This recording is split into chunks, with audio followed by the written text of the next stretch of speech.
شام کے ایک بہت بڑے بزرگ اور بہت بڑے عالم اور ایک بہت بڑے ادارے کے وہاں کے ذمہ دار اور محتمم، ان کا ایک بیان آیا تھا عربی میں. انہوں نے بیان کیا، وہ فرما رہے تھے کہ ہمارے ہاں ایک بزرگ گزرے ہیں، ان کا نام بھی لیا، اس وقت مجھے یاد نہیں ہے، بہت بڑی شخصیت ہے شام کے گزرے.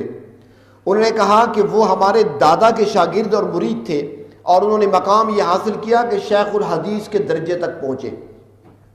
تو فرمانے لگے کہ ان کی تاریخ کیا ہے، تو وہ بتا رہے تھے کہ وہ قبرستان میں گورکن تھے، یہ قبر بنانے والے جسے ہم سرائکی میں قبر کھٹ کہتے ہیں، تو وہ گورکن تھے. تو وہ کہنے لگے کہ ایک مرتبہ وہاں پر بیٹھے ہوئے تھے کہ ایک عورت آ گئی، اور اس عورت نے آ کر اس سے کہا کہ ایک قبر تیار کرنی ہے، ایک جوان کی قبر تیار کرنی ہے، کتنے پیسے لوگے؟ اس نے کہا اتنے پیسے چاہیے. اس نے کہا ٹھیک ہے تیار کرو. جنازہ کب آئے گا؟ اس نے ٹائم بتا دیا. تو اسی ٹائم پر قبر تیار ہوئی اور وہ جنازہ آیا. تو وہ قبر کھودنے والا کہتا ہے کہ مجھے لگا کوئی عام سا بندہ ہے، غریب سا بندہ ہے، کیونکہ لوگ زیادہ نہیں تھے جنازے کے ساتھ، چند افراد تھے.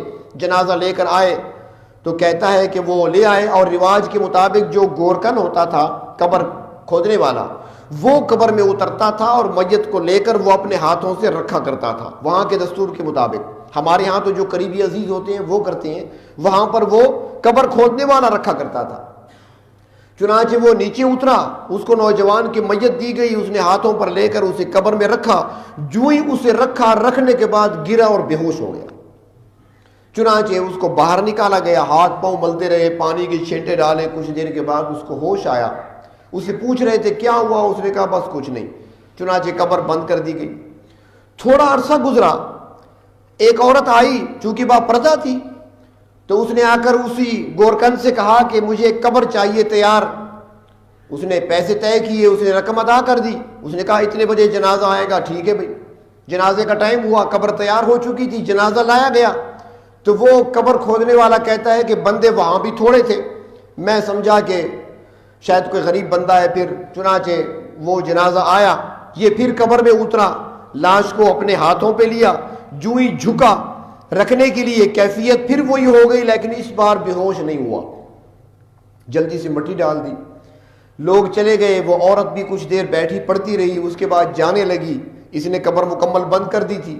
تو اس عورت کے پیچھے دوڑ پڑا اور جا کر کہتا ہے کہ ماں جی ایک بات میری سنیں. اس نے کہا کیا؟ اس نے کہا یہ لڑکا جس کی آج میت تھی، یہ جنازہ تھا، یہ آپ کا کون ہے؟ اس نے کہا جی میرا بیٹا تھا. اس نے کہا چند مہینے پہلے بھی آپ آئی تھی؟ اس نے کہا بالکل آئی تھی. تو وہ کون تھا؟ اس نے کہا جی وہ بھی میرا بیٹا تھا. وہ چھوٹا بیٹا تھا، یہ بڑا بیٹا تھا.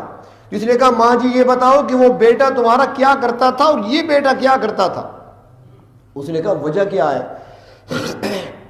اس نے کہا کہ جب پہلی مرتبہ آپ جنازہ لے کر آئے تھے چند مہینے پہلے، اس بیٹے کو، آپ کے بیٹے کو میں نیچے رکھ رہا تھا، لحد میں قبر میں اتار رہا تھا، تو میں نے جب دیکھا تو قبر نہیں تھی، وہاں پر تو بہت بڑا باغ تھا، جنت کی خوشبوئیں آ رہی تھی.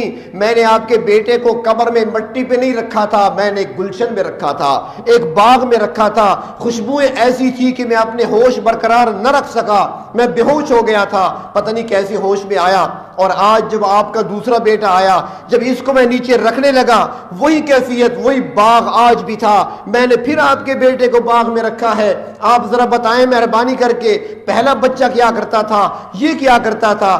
وہ سر جھکائے کھڑی تھی. اس نے کہا بیٹا، میرا جو پہلا بیٹا فوت ہوا تھا چند مہینے پہلے، وہ مدرسے میں پڑھا کرتا تھا، طالب علم تھا، اور آج جس دوسرے کو ہم دفن کرنے کے لیے لائے ہیں، یہ کماتا تھا، بڑھائی کا اور لکڑی کا کام کرتا تھا.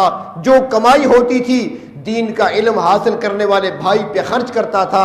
اللہ نے دین کا علم حاصل کرنے والے پر خرچ کرنے پر اللہ نے یہ انعام دیا، اس کو پڑھنے پر یہ انعام دیا ہے. تو فرمانے لگے اس نے اسی دن توبہ کر لی کہ اب میں قبریں نہیں کھودوں گا. وہ سیدھا ہمارے دادا کے پاس مدرسے میں آیا، وہاں پر اس نے توبہ کی، ان کے ہاتھ پر بیعت کی، مدرسے میں داخلہ لیا، اور پھر شیخ الحدیث بن کر مسند حدیث پہ بیٹھا.